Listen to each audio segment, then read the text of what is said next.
May mga problema sa buhay natin na kailangan nating harapin. Pero meron din mga bagay na tayo rin mismo ang gumagawa ng bigat nito sa ating sarili. Naku, magandang araw muli sa inyo. Ito na po ang part 2 ng mga bagay na hindi na dapat nating problemahin sa ating buhay. Gaya po ng naipangako namin, meron tayong 6 part ng lahat ng mga series ng mga topic natin. So ito na po ang part 2 ng mga bagay na dapat ay huwag na nating pinoproblema pa. Ayan, magandang araw po sa lahat. Ako po muli si Lynn. At ngayong araw na ito ay maganda na naman po ang pag-uusapan natin. So sana po kayo po ay mag-relax lang dyan. Sa amin po ang kwento. At kung meron po kayong mga comment po dyan, pwede nyo pong ilagay po sa ating comment section.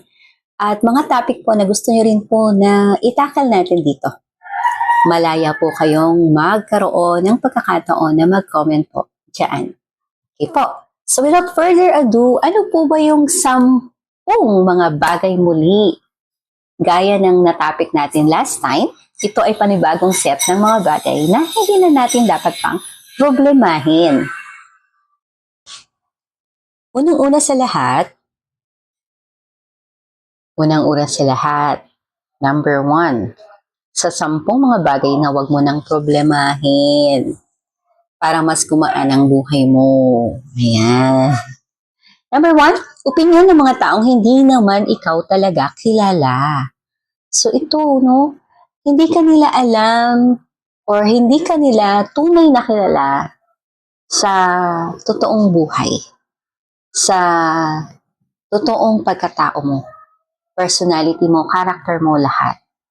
So hindi nila alam yung mga pinagdaanan mo, mga lakas na ginawa mo para maging mas matibay ka, hindi nila alam yan. At maraming mga nakaka-stress na mga bagay na dinaanan mo, pero nanatili kang matatag. Ayan. So, stop stressing your being or yourself sa mga bagay na hindi naman talaga dapat mo ika-stress. Mga opinion ng mga tao na strangers para sa'yo. Hindi sila ang nagbabayad ng bills mo. Diba? Hindi naman sila ang nagbabayad ng bills mo. At hindi rin sila ang nagpifeel para mabuhay ka bawat araw. Ayan. So, may mga tao talaga kasi na talagang parang feeling nila entitled sila na mag-comment para sa buhay mo. Pero hindi nila alam ang tunay na kaganapan sa buhay mo. Kaya, hayaan mo lang sila. Hayaan mo lang sila na hanggang kailan sila. Kung hanggang kailan sila magko-comment or magsasalita ng mga bagay tungkol sa iyo. Ang importante, alam mo ulit sa sarili mo na hindi ikaw yung taong sinasabihan nila ng mga komento na yun. Alam mo sa sarili mo na tunay na ikaw, alam mo sa sarili mo na yung tunay mong pagkatao ay hindi ganon. Hindi dinidefine ng lahat ng komento nila tungkol sa'yo. Ayan. Talagang hindi natin maiwasan na may mga tao na nagsasalita sa atin. Pero kailangan nating maging matatag at i-prove natin na hindi totoo ang mga bagay na nasa isip nila tungkol sa atin. Okay, so yan. Number 2. Number 2 naman, perfect timing. Ayan. Ano ba ang perfect timing? Ayan. Sabi, walang perfect time. Kapag hinintay mo pa, mas lalo lang maaantala or maliliit. So, start scared, start messy, basta start. Ayan. Ito yung mga bagay na gusto nating gawin. Gusto nating simulan. Pero meron tayong takot. Bakit? Kasi hindi natin alam kung paano ang magiging kalalabasan nito. Pero sabi nga, diba, palagi ko po itong nababanggit. Kung meron kang gustong gawin, simulan mo na, just do it. Diba?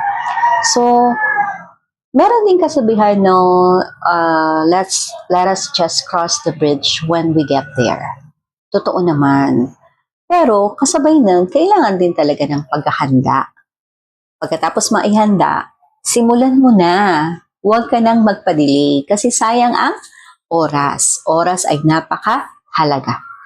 Hindi natin alam kung bukas, makalawa, diba? Ano yung mga mangyayari.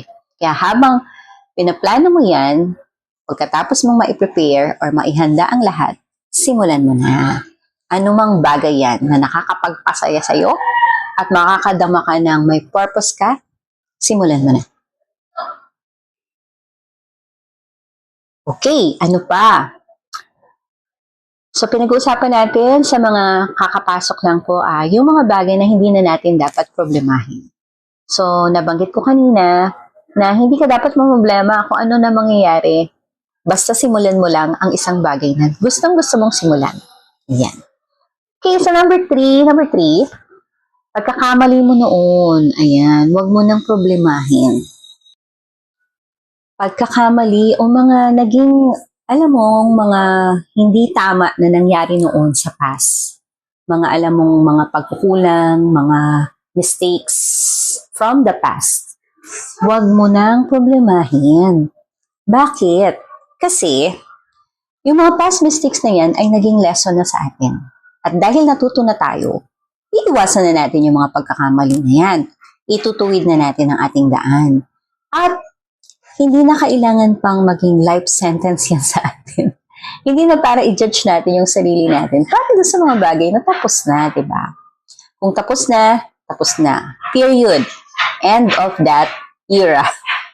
Huwag mo nang paulit-ulit parusahan ang sarili mo. Patawarin mo na ang sarili mo sa mga bagay na naging pagkukulang. So this is the time na i-reinvent ang sarili, restart all over. Lahat na ng mga machine, di ba? Lahat ng mga computer, nire-restart, napapagod. Kahit ang mga machines, computer, may mga pagkakamali, hindi sila perfect. May mga pagkukulang. Tao pa kaya, di ba? Hindi tayo perfect. Lahat tayo hindi perfecto, hindi sakdal. At dahil dyan pa lang, yan ang reason na natin na hindi na dapat natin problemahin. Kasi, pwede tayong mag-restart muli. Mag-restart muli, ibig sabihin, kung tayo ay pinatawad na ng Diyos sa mga pagkukulang natin, pinatawad na natin ang sarili natin, hindi ibig sabihin, lulugmok mo na ang sarili mo doon.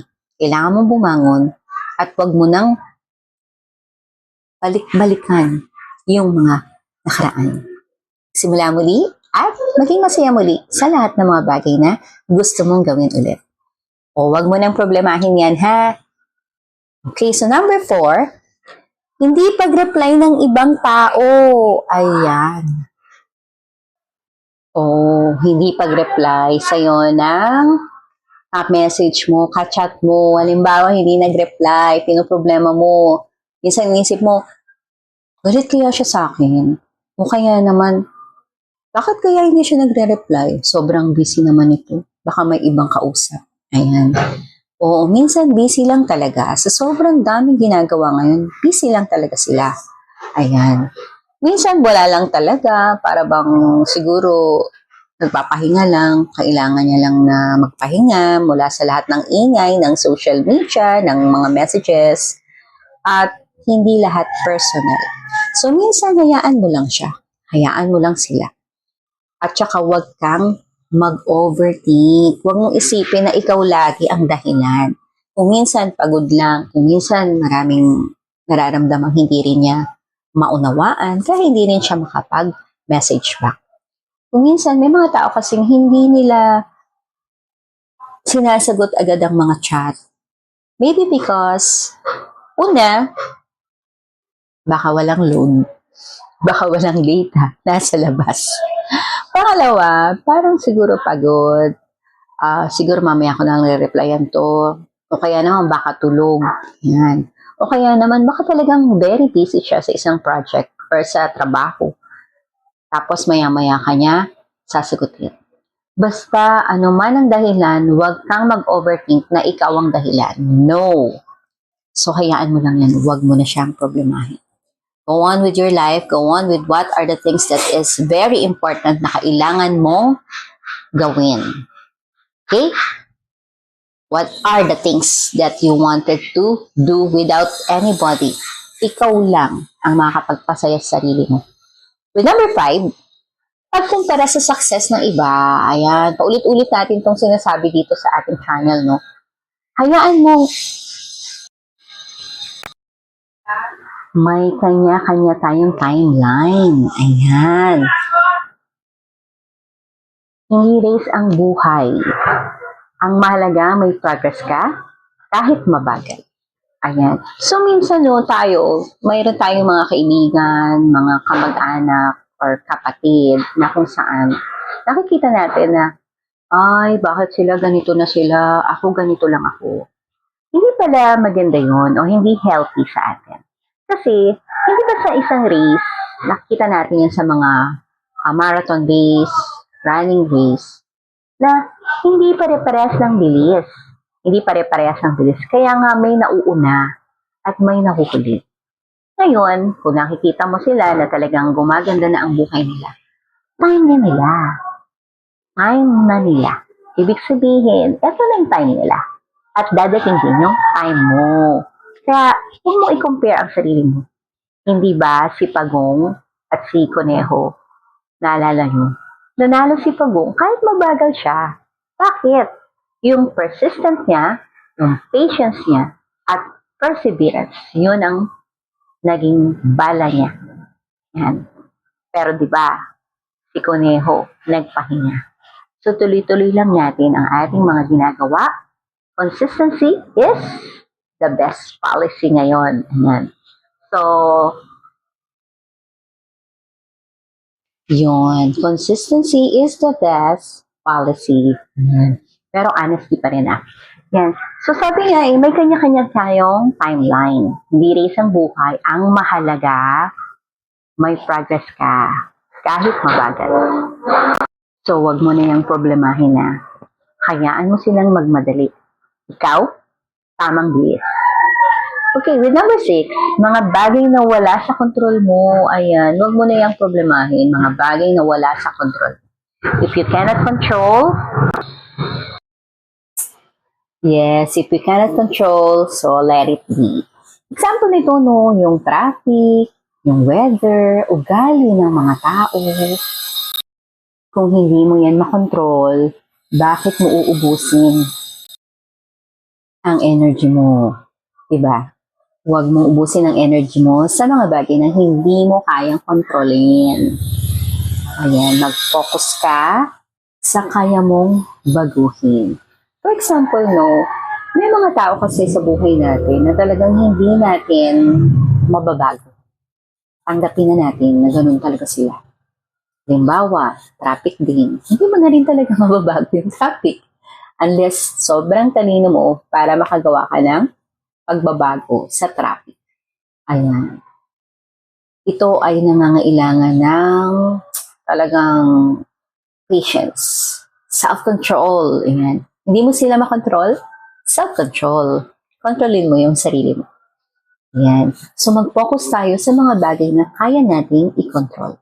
Sinabi rin dito ni Stephen Covey, no, ano bang bagay na nakakapagpa-trigger sa atin?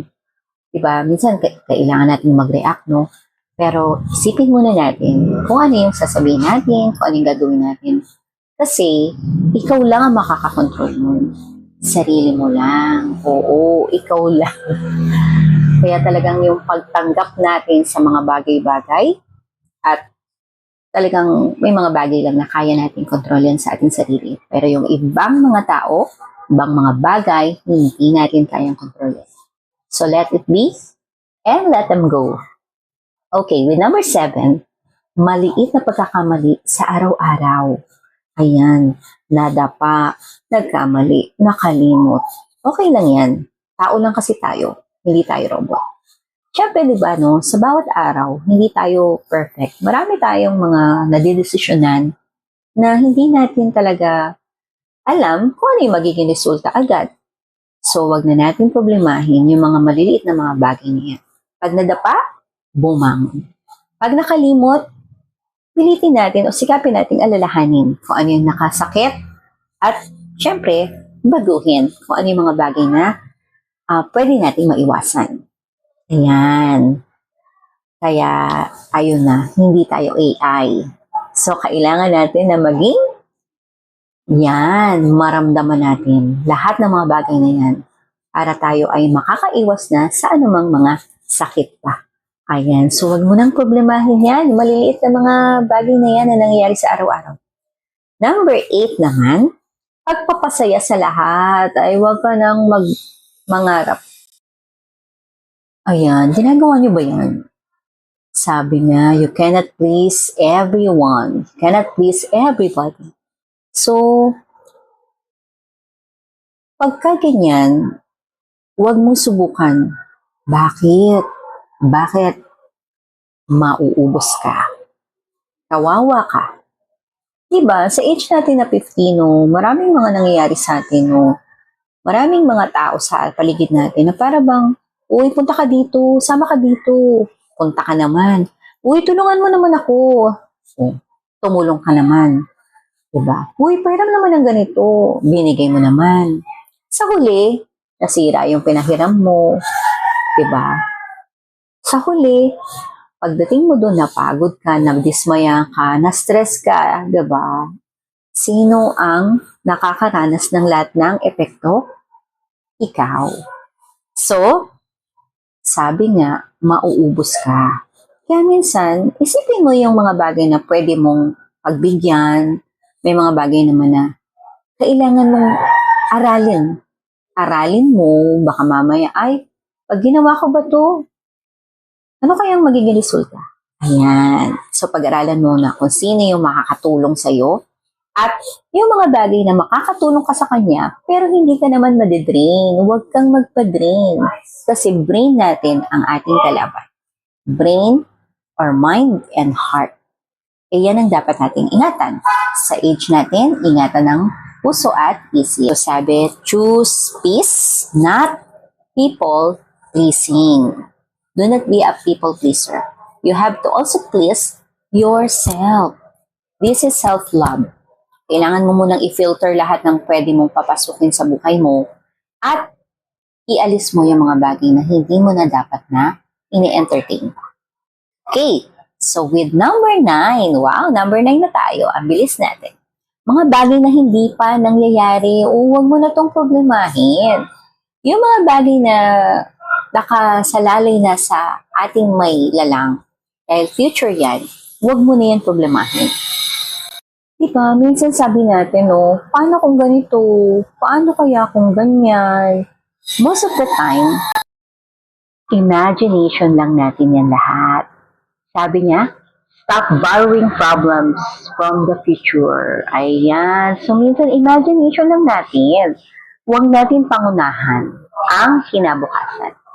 Dapat, inihahanda natin ang sarili natin. Siguro ang ating kalusugan, ang ating financial, bilang mga 50 years old na tayo. At kahit na, di ba, anong age mo, huwag mong problemahin ang darating. Ang pwede mong gawin, maging handa sa anumang bagay na pwedeng mangyari. Pwedeng financially, emotionally, physically, at syempre, ano pa, spiritually. Kasi pag ang spiritual natin ay napakalakas, napakatibay, anumang dumating sa atin, kakayanin natin. Kaya wag mo nang problemahin kung ano yung mangyayari sa future. O halimbawa, tumatanda tayo. Totoo naman, tumatanda tayo. Ganun talaga. Alam natin tumatanda tayo, ano pwede natin gawin? Patibayin ng ating puso at isip. Pamamagitan ng get away from all the stress. Ano pa? Gumawa ka ng paraan para lumakas ka. Uminom ka ng mga supplements, vitamins, and magkaroon ng masaya pero malusog na diet. Masaya kasi gusto mo, masarap yung kinakain mo. At syempre, gusto mo rin bukod sa masarap, masustansya. Yan. So, kailangan natin yan. Dahil inihanda natin ang sarili natin sa kinabukasan.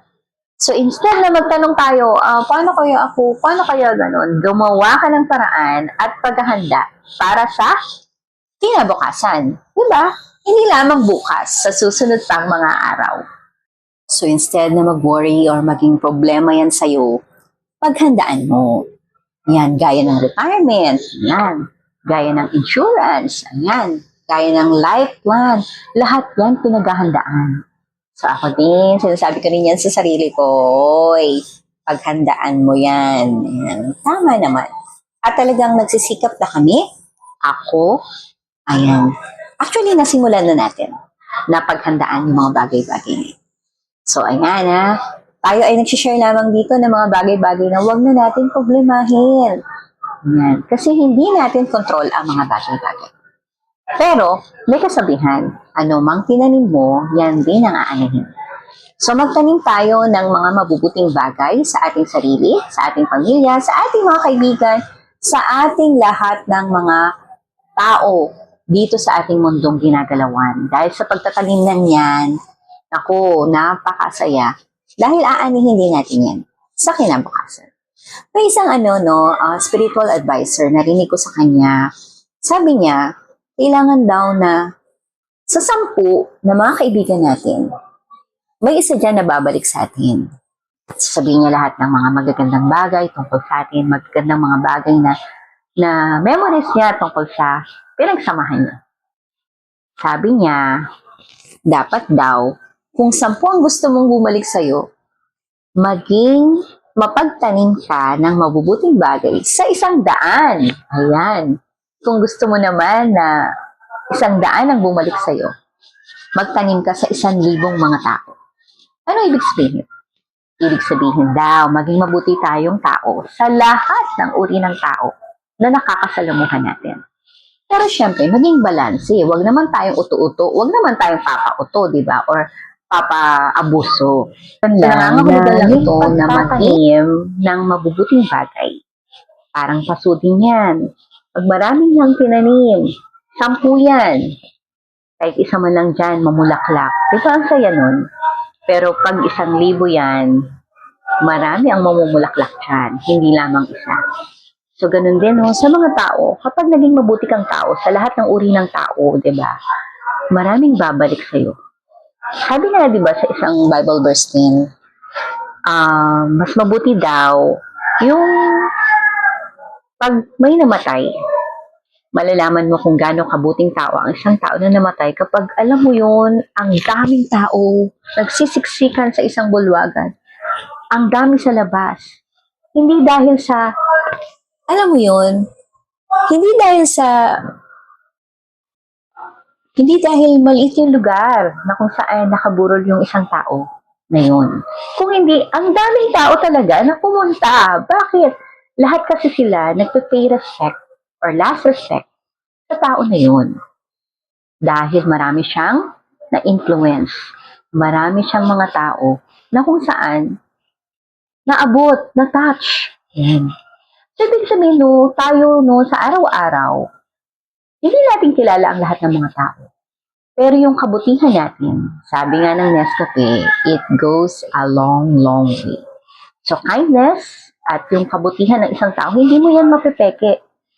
Lahat yan ay nakikita ng isa. So, meron din tinatawag na first impression last. Pero, minsan, hindi lahat ng mabuti sa una ay nagiging mabuti sa huli. At hindi rin naman lahat ng masama sa una ay nagiging masama sa huli. Iba-iba ang cases ng mga tao. So, ano yung ibig sabihin natin dito? Huwag mo nang problemahin yung mga bagay-bagay na mangyayari sa future. Imbis na problemahin mo yon, ihanda mo ang sarili sa lahat ng pwede mangyari sa hinaharap or sa future. Ayan. So, yung siguro, pinaka-the best dito, yung pananalangin, diba? Na hindi tayo pababayaan ng Diyos sa bawat araw at sa future man. Ibon nga, diba? Hindi pinababayaan ng Diyos. Kaya tayo pa ng mga tao, mahal niya tayo. Mahal niya tayo at yung paggising pa lamang natin sa umaga ay blessing na. Dahil every gising daw is a blessing. Yan, sabi naman niya ni Ogie, yes.